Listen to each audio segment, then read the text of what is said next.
Welcome to Karma Chronicles. Please like the video and subscribe. Let's begin. It started with a text, just a one-liner from my mom. Formal invitation to the Worthington Foundation Gala enclosed. Black tie, family table. Family table. That part made me laugh out loud. My name's Lena. I'm 34. I live in Tempe, Arizona, and I've been the family disappointment since about the age of 17. Right around the time I told my dad I didn't care about hedge funds or golf tournaments or which Ivy League name was stitched across a sweatshirt. I wanted something else, something real. Anyway, I opened the envelope like I was handling a dead rat. Heavy cardstock, foil lettering, the kind of thing that screams money. Their kind of thing, not mine. Still, I stared at it way longer than I should have. The gala was being held at the Clarendon Estate. Big venue. Charity for something ridiculous. Sustainable luxury, or whatever phrase rich people slap on top of guilt. I hadn't seen most of them in over a year. No calls, no texts. And then this.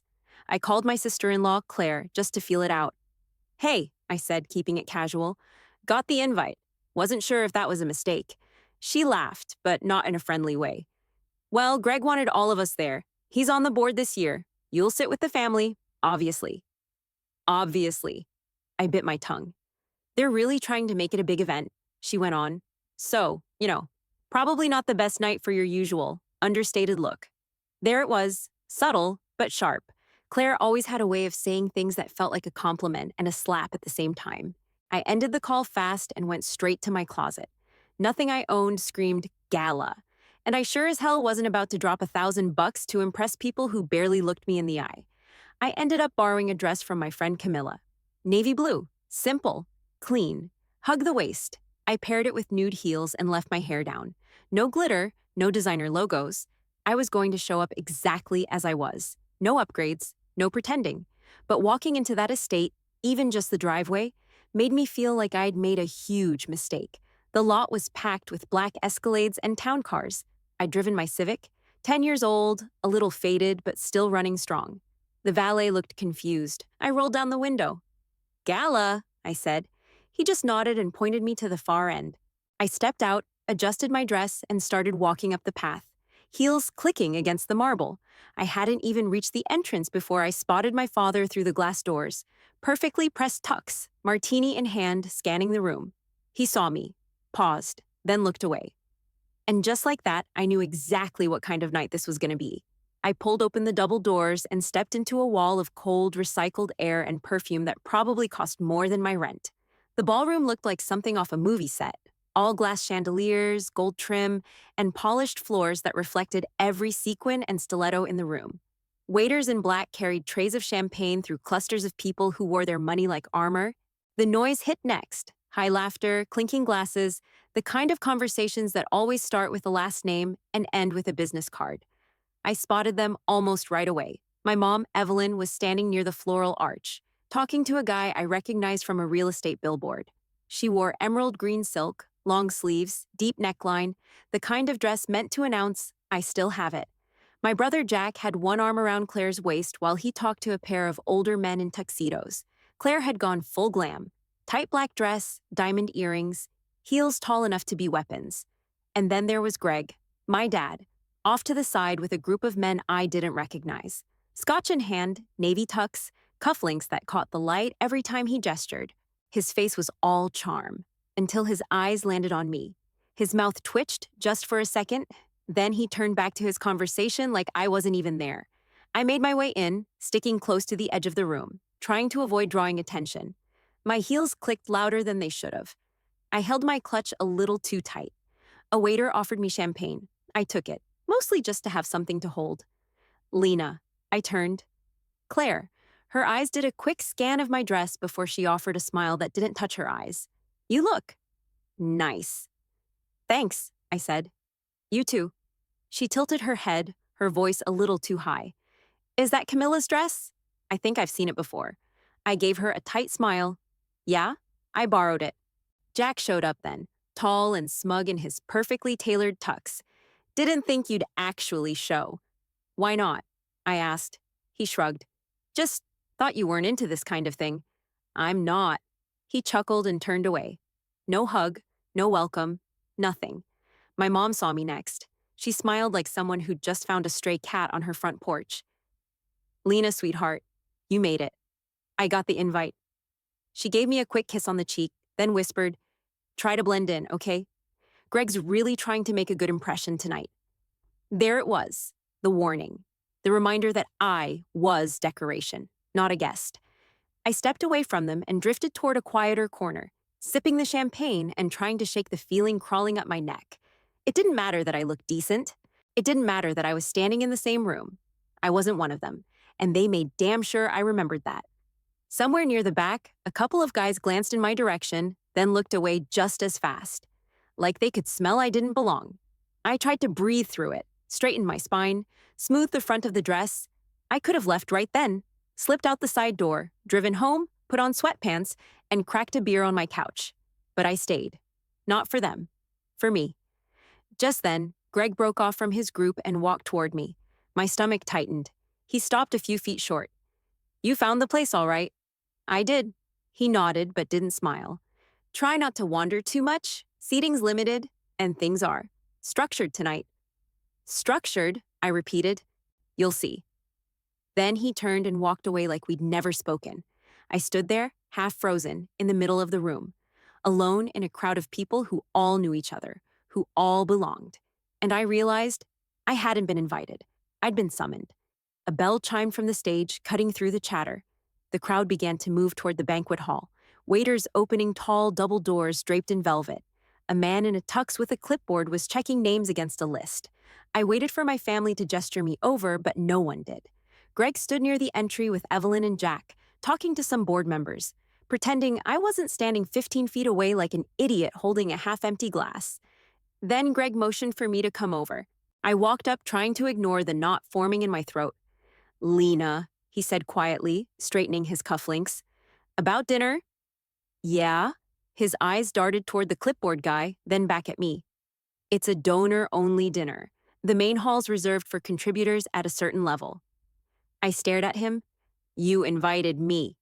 "I didn't," he said. "Your mother did. But you can't join this part. There's a lounge area set up in the side wing. You'll be more comfortable there." More comfortable. Like I was a dog being sent to the porch. I could feel the heat climbing my neck. "You're kidding, right?" Evelyn stepped in, her voice soft but clipped. "Lena, please don't make this harder than it is. You know how these things work? There's a hierarchy and a hierarchy." I cut in. "I'm your daughter, not some gate crasher." Jack gave a dry laugh, trying to smooth things over. "Come on, Len, don't take it personal. It's just logistics. The dinner's for major donors. You didn't contribute this year, so Dad can't exactly bend rules in front of the board." "Right," I said. "Wouldn't want to mess up the optics." Claire shifted next to him, looking bored. She said, "It's really not that big of a deal. There's still the after party, and everyone will mingle then. You can join us for that." I looked at her, then at the rest of them, all polished, all smug, all standing in front of a door I wasn't allowed to walk through. Greg exhaled hard, like I was exhausting him. "Lena, don't do this here. Just be reasonable. This isn't about you personally. It's about the event's integrity." The event's integrity. The words actually came out of his mouth. I took a breath, forcing my voice to stay calm. "You mean you don't want me sitting at your table?" No one said anything. Evelyn looked at the floor. Jack pretended to check his watch. That silence said everything. My hands were shaking, but I wouldn't give them the show they were waiting for. "Got it," I said finally. "Wouldn't want to ruin your perfect seating chart." Evelyn reached for my arm. "Sweetheart." I pulled back. "Save it." The guy with the clipboard glanced at me like he was trying to decide if he should call security. Greg gave him a little nod, and that was it. The conversation was over. I turned and walked away. Every step echoed across the marble floor. Too loud, too slow. My heels slipped once, and I caught myself before I fell, but the stumble felt like a punch. I could feel their eyes on my back. Not just my family's, but the other guests. People who didn't know me, who just saw a woman being turned away at the door. By the time I hit the lobby, the laughter and music from the dining hall had already swallowed me up. Outside, the night air was cool and sharp. The valet line was empty now. Just a row of shiny black cars near the front, and my Civic parked way out by the hedges, like it didn't belong there either. I kicked off my heels and walked barefoot across the gravel, clutching them in one hand. My heart was hammering, but not from embarrassment anymore. From anger. They'd invited me just to remind me where I stood. When I reached the car, I tossed the shoes onto the passenger seat and slammed the door hard enough to rattle the mirror. Then I sat there for a second, gripping the steering wheel, breathing heavy. I should have driven away right then. But something in me, maybe pride, maybe rage, refused to end the night that way. I wasn't done yet. I was about to turn the key in the ignition when I heard my name. Lena. I looked up. A woman in a black pantsuit was walking toward me across the parking lot, heels clicking like she owned the pavement, sleek hair pulled back, big silver hoops, perfectly lined lipstick. It took me half a second to place her. Elena? She grinned. Damn, I thought that was you. What the hell are you doing out here? I stepped out of the car, still holding my heels. Just leaving. Already, the gala's just getting started. Yeah, I wasn't exactly on the dinner list. She raised an eyebrow. You're kidding. I shook my head. Nope. Family politics. Elena scoffed. Still the same people, huh? She looked me over, not in a judgy way, more like she was sizing up a surprise. You look good, though. Real good. And this dress, very not Walmart. I laughed, but it came out flat. Thanks, it's borrowed. She tilted her head, suddenly serious. I heard about what you've been doing, by the way. Prism Labs, right? That's yours. I hesitated. Yeah, that's mine. Elena gave a slow whistle. That app's on fire. My company's using it for influencer drops. Hell, Margot mentioned your name in a meeting last week. Didn't realize she was talking about you? Wait, Margot. Elena Leclerc, she said, tapping her chest. Creative partnerships at Thorn and Vale. I'm co-hosting this thing with her. I blinked. You're serious? Dead serious. She leaned against my car like we were at some dive bar catching up. Lena, you do realize half the people in that room have probably used your platform and don't even know who built it. I shrugged. That's kind of the point. I don't do spotlights. Right, she said. But maybe you should. Because tonight, they shut you out based on what they think you are. I stayed quiet. She crossed her arms. Listen, if your family won't recognize what you've done, screw them. You deserve to be in there more than half those wine-drunk donors. I looked back toward the building. From where we stood, I could still see the lights through the high windows, the shadows of people moving inside. You really think I belong there? I know you do. Elena pushed off the car. Come back in with me. You don't need a damn name on a clipboard. You've earned your place. Something shifted in my chest. The shame, the anger, the humiliation. It didn't vanish, but it tilted. Got lighter. Like maybe I wasn't the one who should have been embarrassed. I looked down at my shoes. Gravel stuck to the soles. My feet were red and sore. I brushed them off and slid the heels back on. You coming? She asked. I nodded once. Yeah, I'm coming. We walked together across the lot, side by side like we'd planned it that way. And as we got closer to the entrance, I didn't slow down. I didn't look for my family. I didn't wonder if they'd see me coming. For the first time all night, I didn't care what they thought. We stepped back into the lobby, just as a few guests were returning from the dinner hall, laughing and brushing crumbs off their suits. Nobody even looked at us. Not yet. Elena led the way like she owned the place. We moved past the velvet ropes, back into the ballroom, right through the same damn entrance where I'd been told to stand down not even an hour ago. And of course, Greg saw me. He was standing near the bar with Jack and some donors, holding a crystal tumbler like it gave him power. His smile dropped the second he saw me walking toward him. He stepped forward fast, cutting me off before I got 5 feet in. Lena, we talked about this. What are you doing? I kept my voice low but firm. I was invited back in. By who? He snapped. Because I don't remember your name being on any of the approved lists. This is a private donor space, not some... Elena Leclerc, she said, stepping in beside me. She's with me. Greg blinked at her. I'm sorry, and you are... Elena, she repeated. Partner at Thorn and Vale. I'm co-hosting the event, and I know exactly who Lena is. Greg's mouth opened, then shut again. He glanced at Jack, then back at me. This isn't appropriate, he said.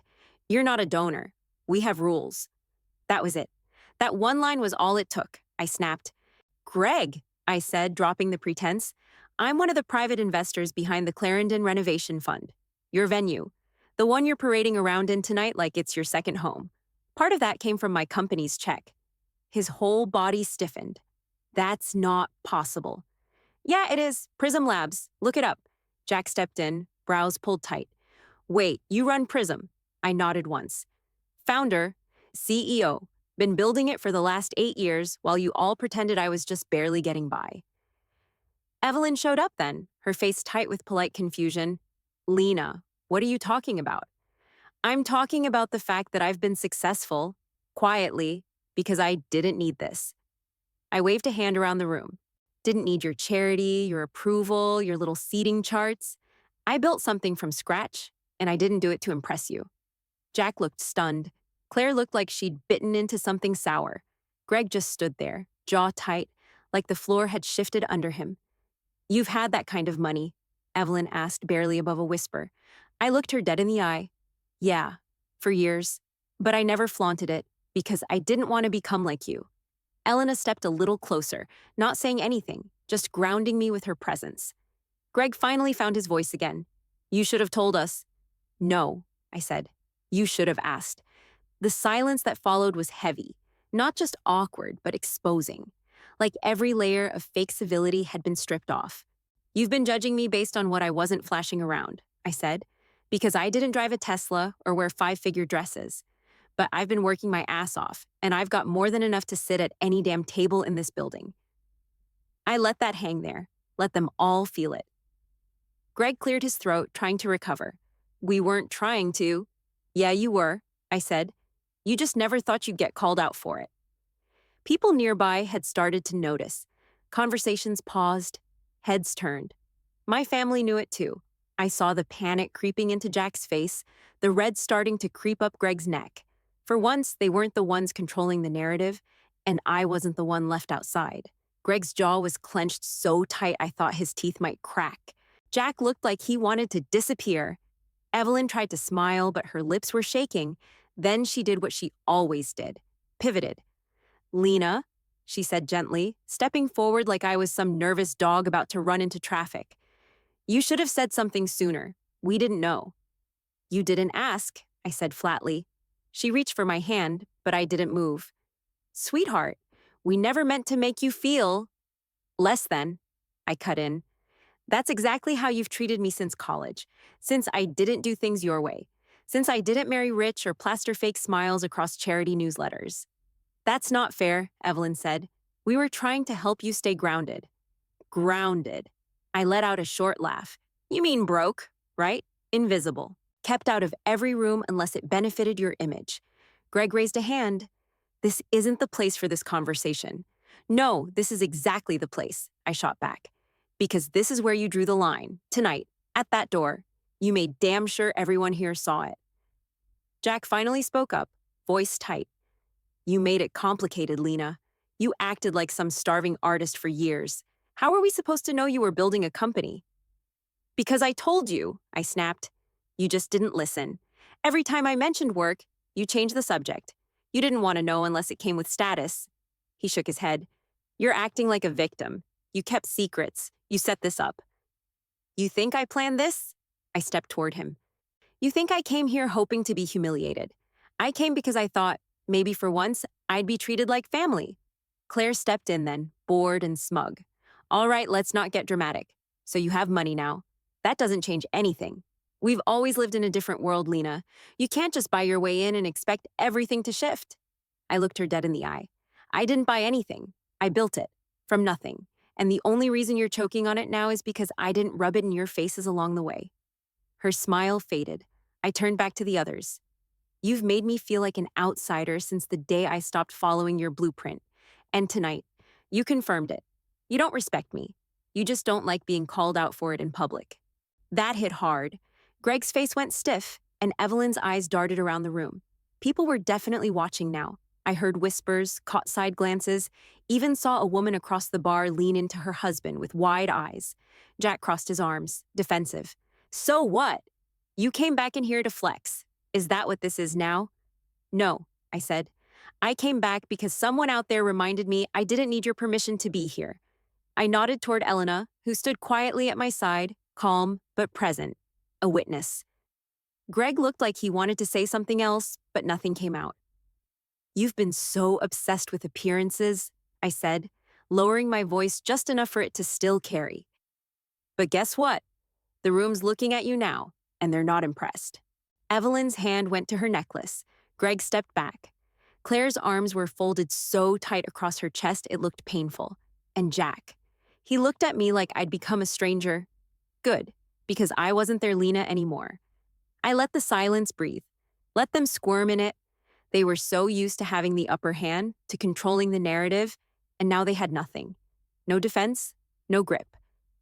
"I'm not leaving this time," I said, "until I hear you say it. Out loud." Evelyn blinked. "Say what, exactly?" "Apologize," I said, "not just for tonight, for years. For treating me like a ghost in your own damn family. For ignoring me unless it made you look good. For making me feel like less, even when I had more than any of you." Greg's face flushed deep red. "You're being unreasonable." "Wrong answer," Jack muttered under his breath. "This is ridiculous." "No," I said louder now.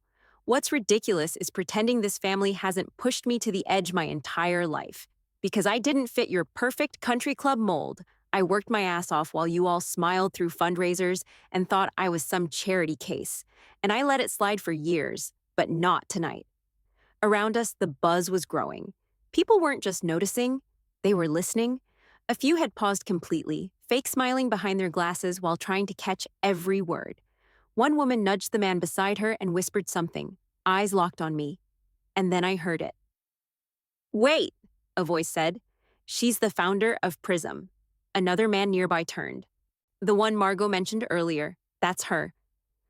I didn't move. I let it happen. Let them connect the dots. Greg glanced around, clearly aware of the shift. His voice dropped. "This isn't how you handle things, Lena." "No, this is how you handle things," I snapped. "You downplay. You redirect. You smooth it over to protect your image. But guess what? This is my image now, and people are watching." Claire tried stepping in, all fake poise. "Let's not do this out here. We can talk privately." "Of course you want to hide it," I said. "But I think this is exactly where it should happen. In front of every person who watched you dismiss me, every one of them who saw me turned away like I didn't belong." Jack rolled his eyes, but his mouth stayed shut. Greg ran a hand through his hair. Evelyn looked seconds from tears.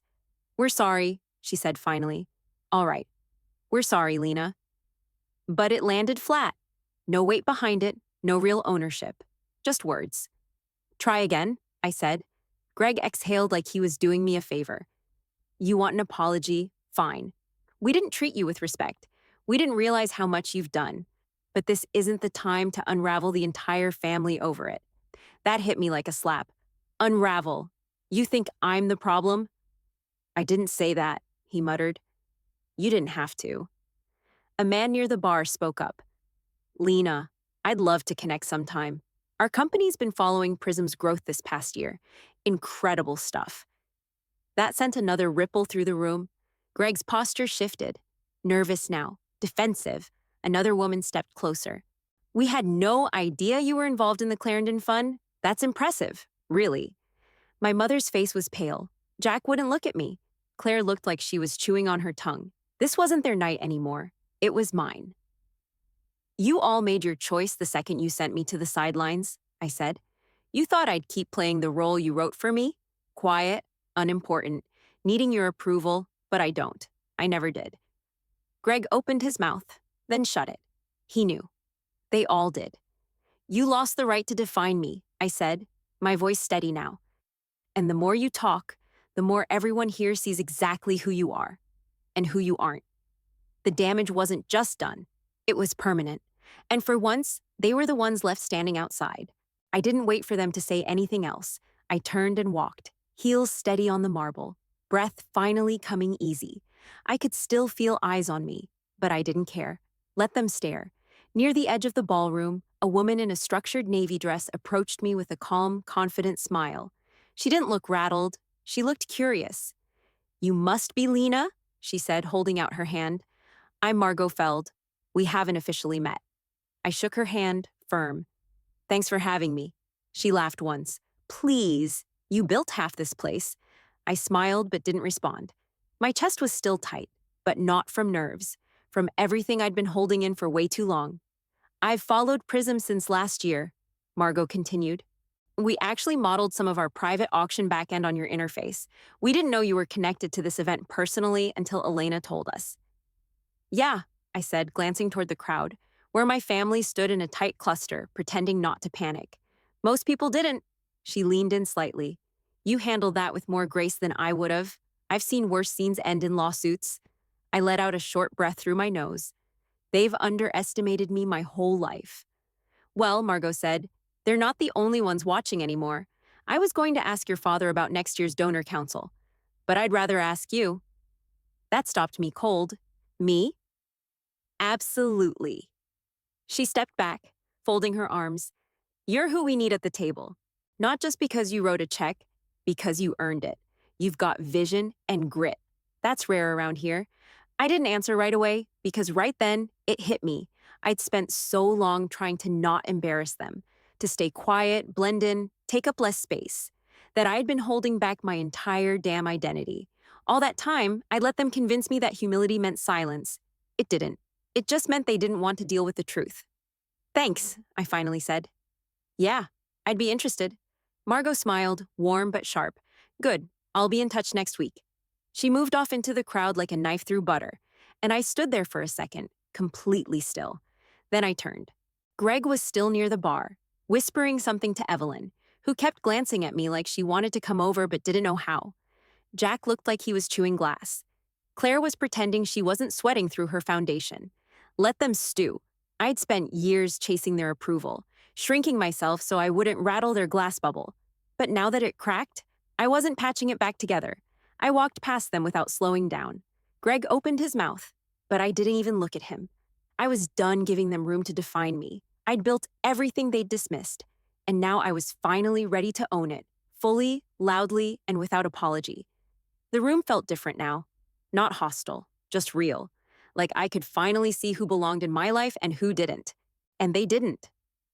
I walked straight to the back of the ballroom, head high, chest light, something inside me finally unchained. I was out of their grip for good. I didn't stay in the shadows. I stayed right in the middle of it all. People came up one after another. Founders, execs, organizers, names I recognized from headlines, now shaking my hand like I was one of them. Not because of who my family was, because of what I'd built. Impressive work, one woman said. Your name's been floating around our boardroom for months. A man in a Navy suit grinned and handed me his card. Would love to talk strategy sometime. You've got a sharp mind. No one asked about my dress or my last name. They asked about my vision, my story, and for the first time in years, I told it like it mattered. Across the ballroom, my family sat like they'd just watched their house burn down. Still at the same table, stiff, silent, stuck. No one hovered around them now. The attention had shifted. They looked out of place in their own world. Greg stared into his drink. Jack was scrolling his phone, pretending to be too busy to care. Claire whispered something to Evelyn, who nodded but didn't look up. It was poetic, really. They'd spent years trying to control how I showed up. Now they couldn't control the room at all. I stayed for another 30 minutes, making genuine connections, laughing with people who saw me, really saw me, without needing to pull me apart first. Eventually, I grabbed my clutch and walked toward the exit, and right on cue, Evelyn stood up. Lena, she called gently. Can we talk, just for a moment? I stopped, turned. Greg was behind her, trying to play composed. Jack didn't even get out of his seat. We didn't mean for tonight to go like this, Evelyn said. We didn't know how far you'd come. I didn't come here to prove anything, I said, but I'm not hiding anymore either. Greg spoke up then. We were wrong, all right? Let's just put it behind us. No, I said steady. You don't get to rewrite this part. Not anymore. Evelyn looked like she might cry, but I didn't soften. I couldn't. I'm done trying to fit into a family that never made space for me, I said. From now on, I build my own table. And with that, I turned and walked out. My car was still parked far out by the hedges, but the walk didn't feel long anymore. It felt earned. I slipped off my heels again, tossed them in the back seat, and got behind the wheel. As I pulled away from the estate, windows glowing behind me, all I felt was light. This wasn't an ending. This was the start of everything.